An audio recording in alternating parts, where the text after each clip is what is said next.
Hi అండి అందరికీ. ఈరోజు ఎంతో టేస్టీగా ఉండే గుమ్మడికాయ కర్రీ ఎలా చేయాలో చూసేద్దాం వచ్చేయండి.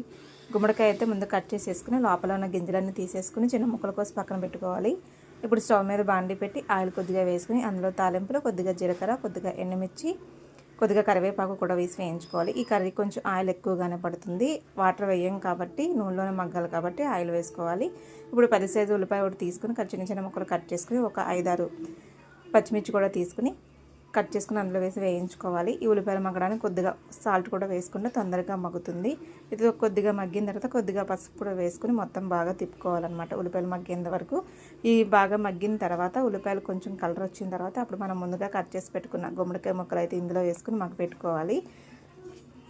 ఇది లో టు మీడియం ఫ్లేమ్లో పెట్టి మగ్గ పెట్టుకోవాలండి, వేయించుకోవాలి. హై ఫ్లేమ్ మీద పెడితే తొందరగా అడుగు పట్టేస్తుంది.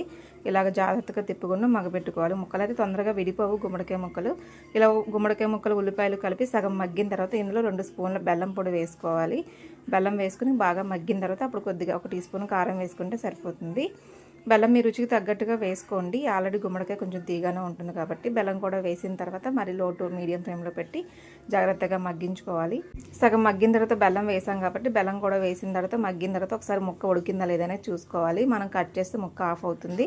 ముక్క అయితే మగ్గిపోయింది. అలా మగ్గిన తర్వాత 1 టీ స్పూన్ కారం కూడా వేసుకుని ఒక 10 నిమిషాలు బాగా తక్కువగా సిమ్లో పెట్టుకుని మగ్గించుకోవాలి. కారం వేసిన తర్వాత తొందరగా అడుగు పట్టేస్తుంది కాబట్టి చాలా జాగ్రత్తగా తక్కువలో పెట్టి మగ్గించుకుంటే సూపర్ టేస్టీ అండ్ హెల్తీగా ఉండే గుమ్మడికాయ కర్రీ అయితే రెడీ అయిపోతుంది. గుమ్మడికాయలో చాలా మంచి హెల్త్ బెనిఫిట్స్ ఉన్నాయండి. చాలామంది అవాయిడ్ చేస్తూ ఉంటారు తినడానికి. అప్పుడప్పుడు తినొచ్చు, పర్లేదు, ఏమి కాదు. సో ఇదండి వీడియో, మీకు నచ్చింది అనుకుంటున్నాను. నచ్చితే లైక్ చేయండి. అలాగే ఈ కర్రీ ఎలా ఉందో కామెంట్ చేయండి. ఇలాంటి మంచి మంచి రెసిపీస్ కోసం నా ఛానల్ని తప్పకుండా సబ్స్క్రైబ్ చేసుకోండి.